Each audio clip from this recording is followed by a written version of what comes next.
નિર્ણય લે, મારે નિર્ણય નથી લેવાનો હોતો. એટલે કમિટીમાં એનું તપાસ થશે, પછી જે નિયમ અનુસાર થશે તે કાર્યવાહી થશે. એટલે બેન કેટલા ટાઈમ તમે કહો એટલા સમય સુધી તો વાંધો નથી. અમે તમને કહીએ અઠવાડિયા સુધી નહીં વાંધો આવે. અઠવાડિયા પછી બેન અમે રજૂઆત કરવા માટે પછી આખરી રજૂઆત કરવા માટે આવીશું.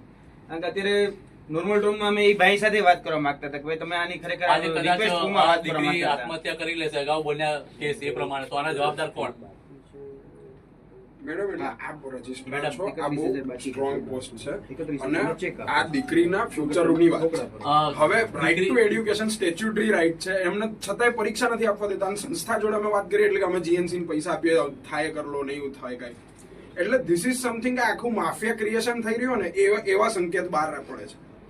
એટલે આ તમે જે કહો છો કમિટી બેઝ છે, એવી રજૂઆત કે વહેલામાં વહેલા દીકરી માટે તો પર્ટિક્યુલર આગળ વધે. એટલે એની જે આ 3 પરીક્ષા છૂટી છે ને ના છૂટે, અને 3 પરીક્ષા છૂટી એનું શું? પેપર તો પૂરા થઈ ગયા.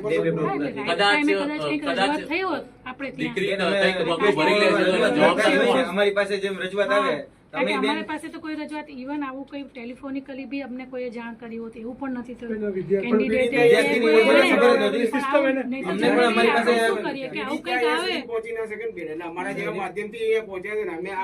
કે એના જે જનપ્રતિનિધિ છે ધારાસભ્ય જે હતા